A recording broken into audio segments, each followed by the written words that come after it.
All right. Hey, guys. It's the last day of AEP here. So as you can tell, all of us are extremely swamped.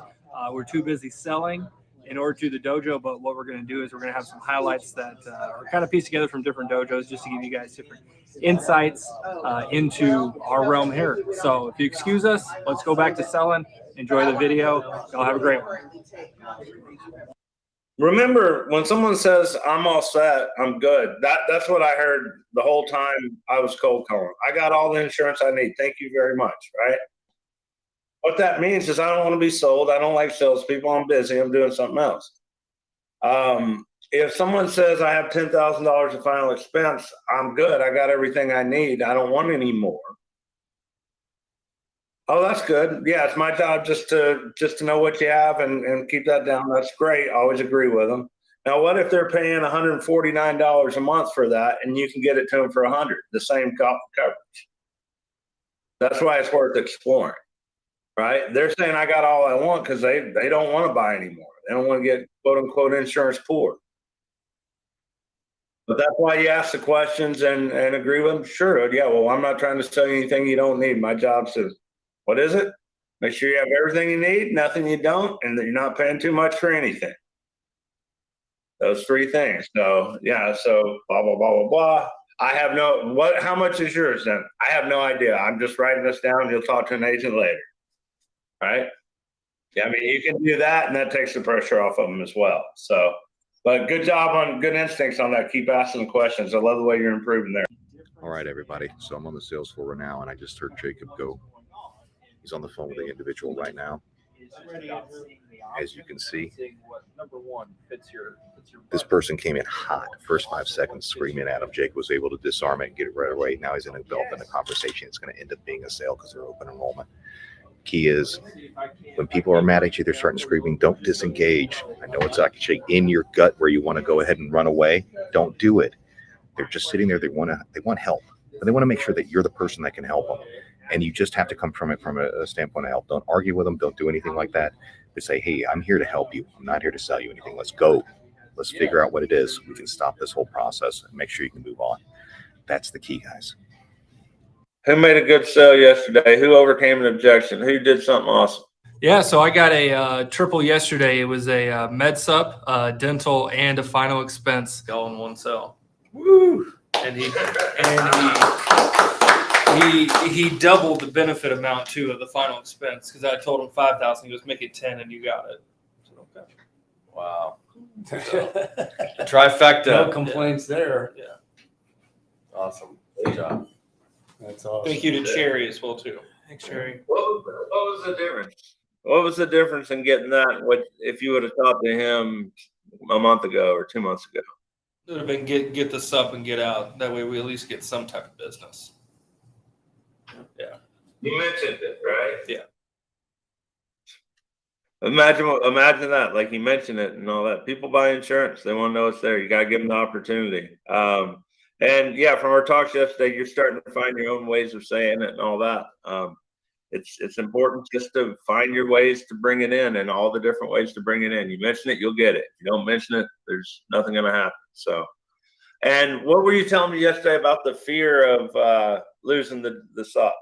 And still that, you at least want to get the sub, so you don't want to put yourself at risk for losing that. But if they're on the phone with you for that long, you're not losing that sub. Right. You're going to gain something else along with it if you just ask for it. Because they're on the phone with you for a reason, because that's with like the retention model. They're on the phone that long, they're going to get something. Like I kept telling the guy that me and Cherry were working with for that call, this ain't the only time you're going to talk to us. You're going to get annoyed at me in the next 2 weeks because I'm going to tell you, I'm going to give you a call when everything gets issued, each policy, when everything gets mailed out. You're going to know us and you're going to get 2 or 3 calls a year. So this isn't a one-time deal, wham, bam, we're done here. This is for the long haul. So, okay. He goes, okay. So we need to look at everything for you. Let's start with your supplement, your T65. Let's get that taken care of. Then it said, Cherry mentioned that she needed some dental as well, too. I said, okay. So I went between those premiums. And I said, by the way, before we get everything rolling, Aetna, they do give you a discount if you get a final expense policy through them. he had already decided he was going to get one. Yeah.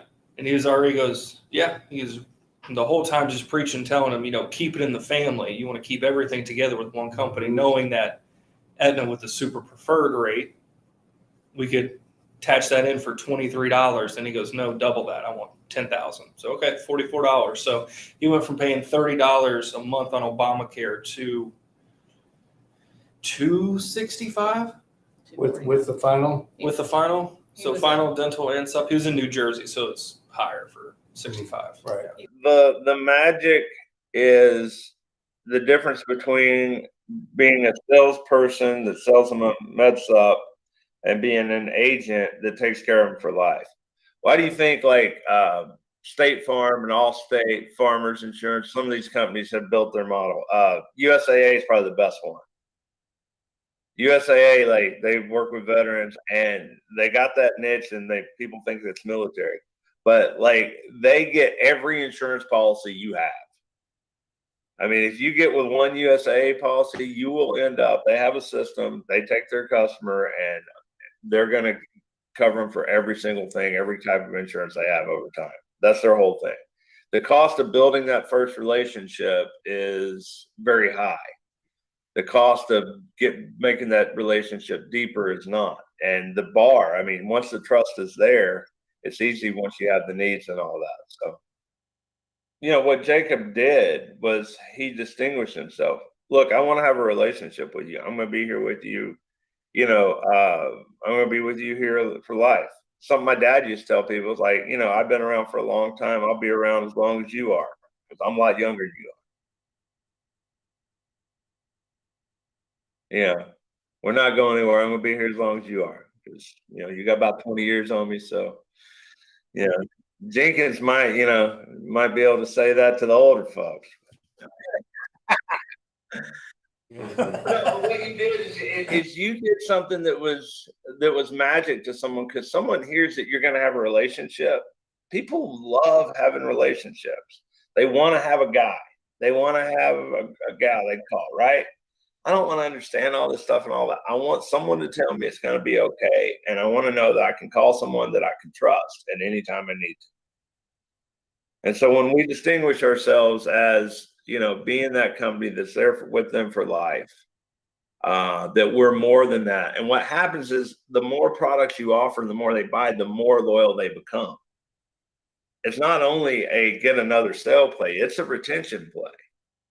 Because the more, I have all of my policies with them. That's why the USAA people never leave. I got all my policies. State Farm people, I got 8 policies with them. They'll buy the I don't know if they're still offering, but they were buying the $500 a month med sup because they had all their insurance with State Farm. That was just what it is. So what you did is you offered a relationship.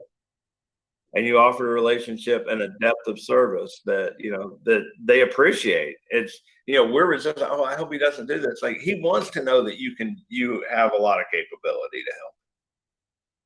Right. And when you offer that relationship, look, we're going to be here with you for the long term. I'm going to call you, all the time, make sure that things are right. Whoa, no one else is offering that. eHealth isn't offering that. You call them, they can barely tell you what Medicare is. They try to sell you an MA policy, right? You're offering a lifetime relationship. Let's open it up, man. What do you guys got for me today? I got something today. What do you got? Getting a little deep. We had a conversation yesterday, and I thought it would be cool to bring it up today to talk about it.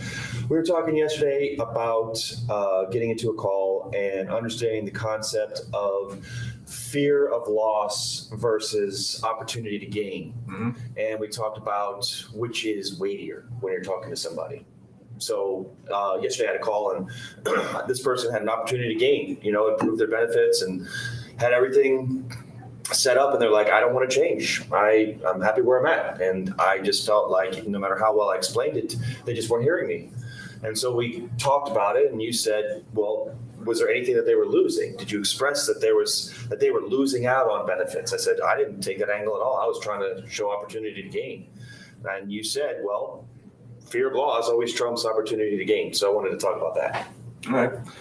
Well, I mean, how deep do you all want to go on that? Because that goes into neurochemistry and evolution. I mean, we can go super geek with that. Go ahead, Darwin. All right. Call your bluff here. Let's go. Audio over here is just kidding me. So, all right. So human beings share certain components of their brain and their decision process with every other really multi-celled animal. And that's because that's the one thing that really lets evolution happen is how do you stay alive long enough to procreate? So, it's a matter of sentience is being able to feel and interact with the environment around you, right? So that means you got to feel stuff. You got to feel pain. You got to be afraid of dying. You got to do all this other stuff. So that's right in the center of your brain called the amygdala, right? And this is the reason why a basic lizard, that's why they also call it the lizard brain, can make decisions. Don't jump into a fire. Don't fly off a cliff if you can't fly, right? All these other things. So that's all stemmed from fear. So basically all decisions, since we know animals that aren't really cognizant or sapient, they can make decisions. So how does that happen? Well, we make decisions too. So we share that. So most decisions are fear-based. Right? So fear of loss is an incredibly powerful motivator for both inaction and action. So if someone like that lady was saying, I don't want to lose, I think it was Humana, correct? Humana, right? Humana. I don't want to lose Humana. I don't want to lose Humana. But I want all this stuff. Mm-hmm. Well, you said, well, here's all this stuff. Right. It's just with Aetna. Right. And she goes, I want to lose Humana.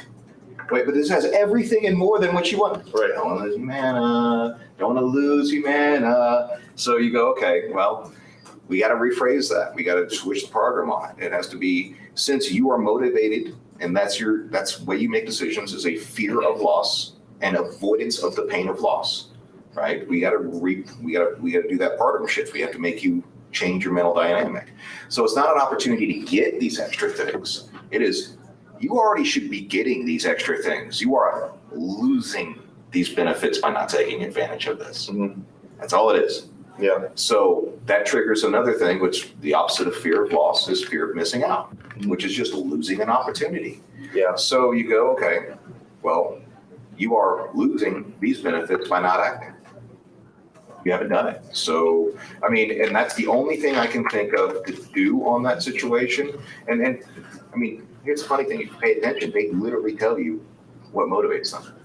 I don't want to lose my Humana benefit. Yeah. Because she 10 years. 10 years, okay. 10 years she's on that plan. Yeah, so.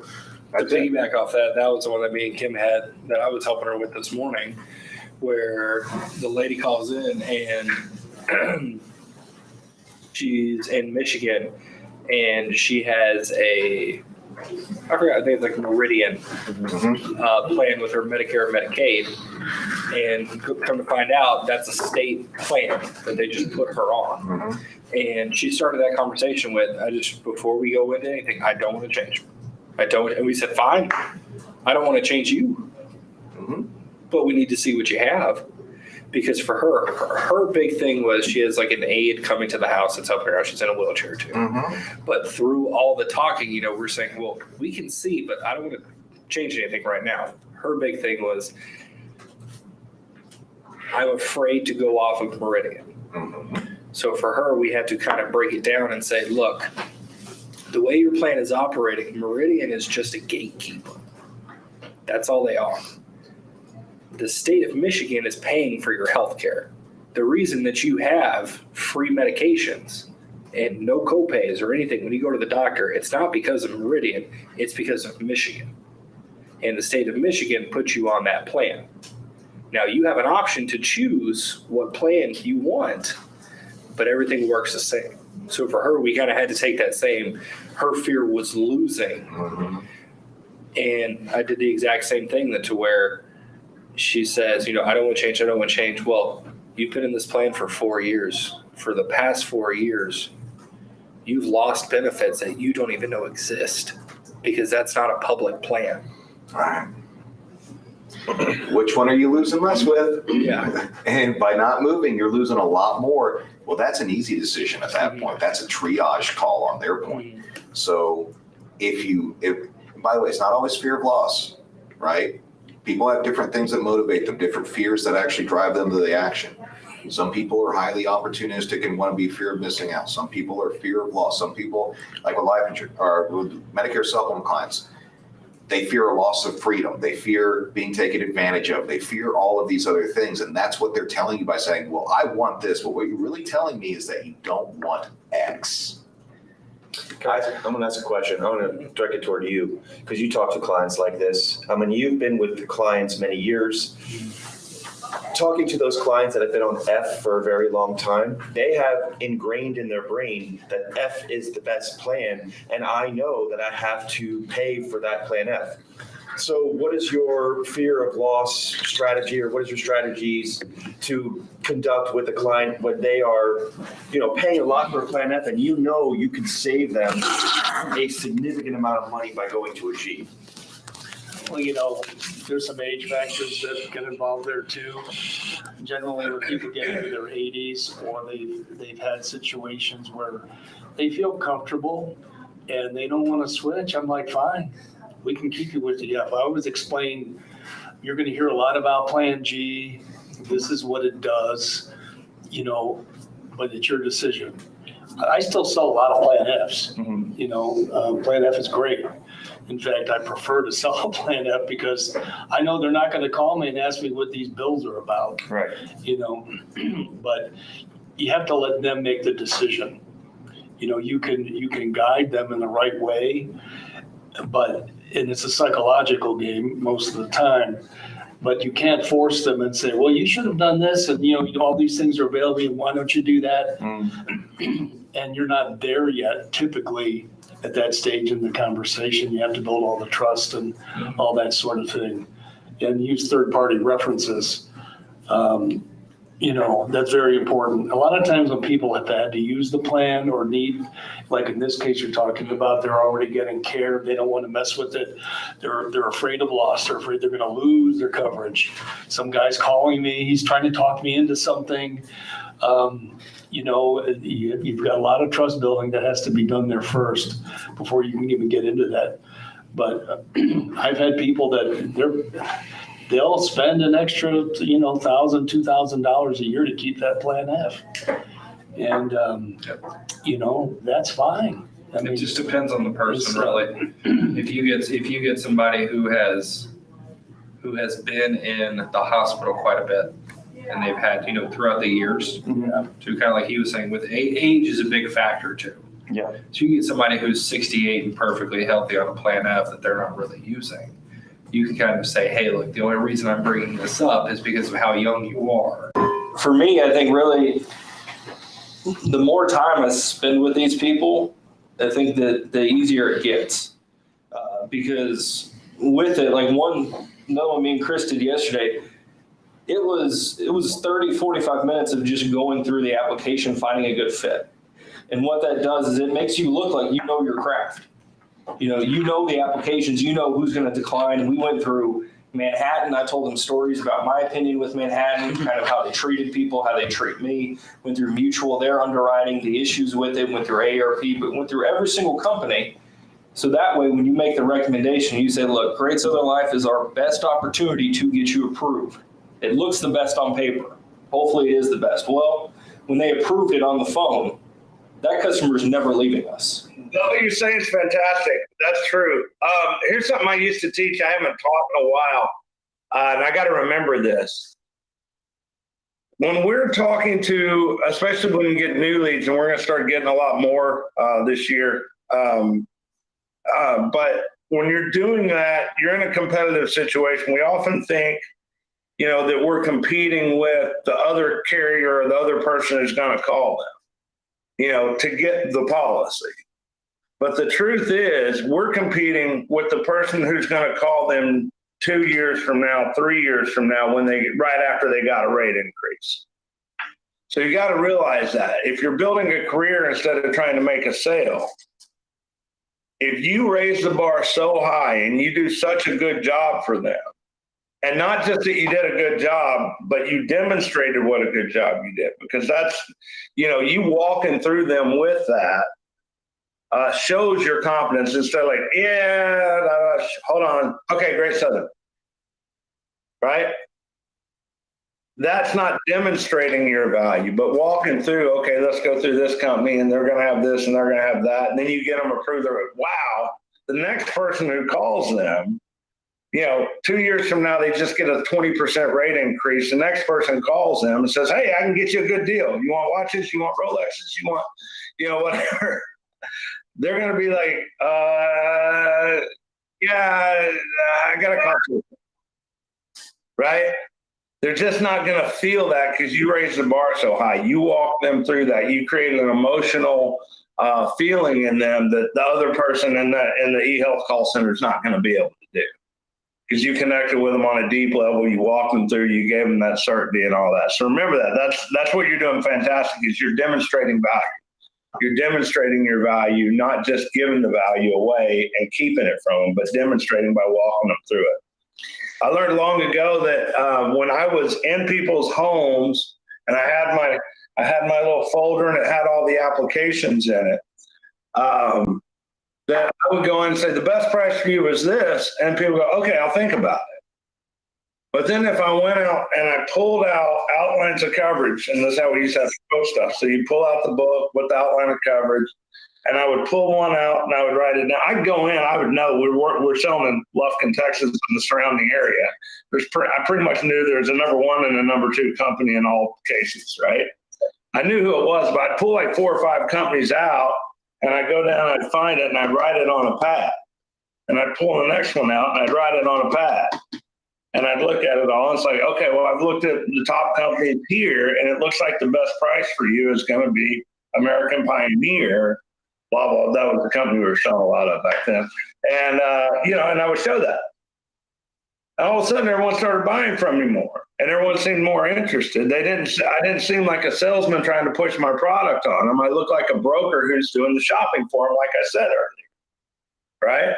I looked like someone who had multiple companies and found the best deal for them instead of someone working for a company trying to push it on them. So it's that demonstration.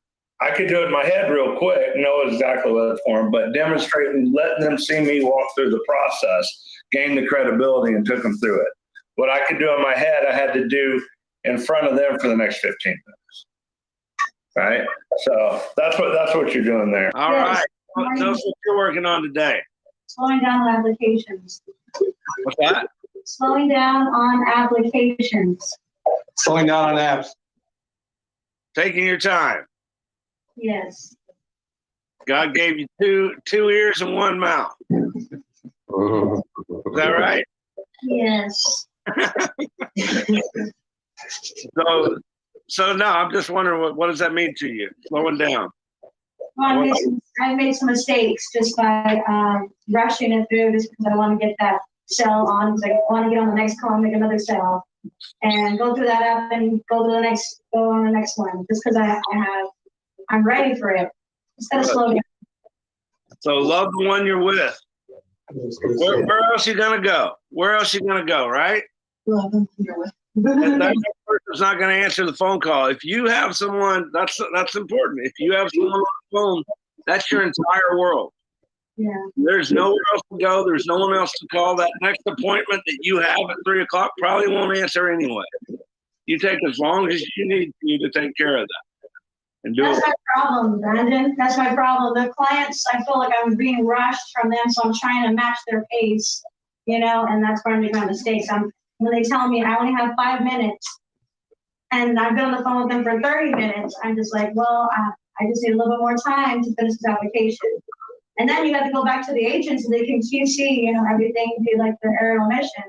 And they're like, I don't have time anymore. And then I feel rushed. All right, let me do something right there because this is important. You've been on the phone with them 30 minutes. They told you at the beginning of the call they only had 5 minutes, right? Yeah. Were they telling the truth? No. Yeah, a lot of people don't want you at the beginning, right? Yeah, just real quick.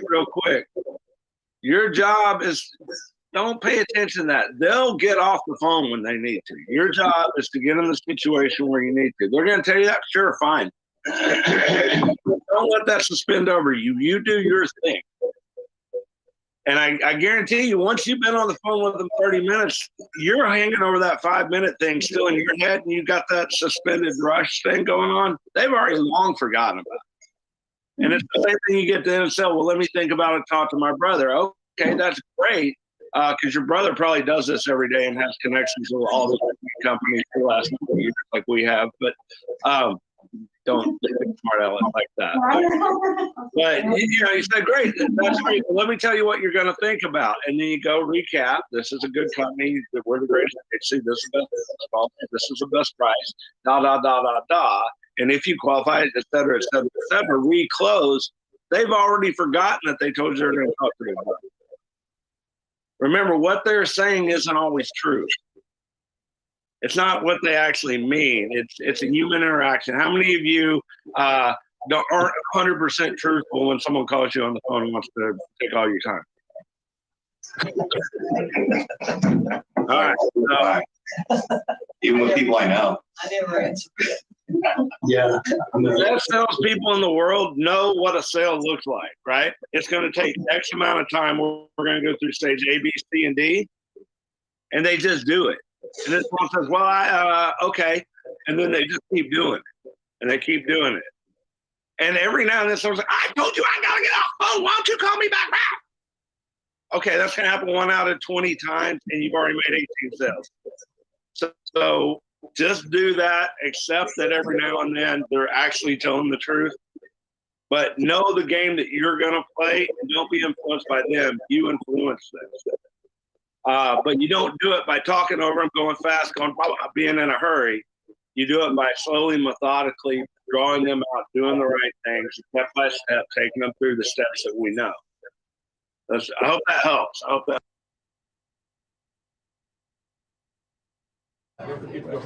right.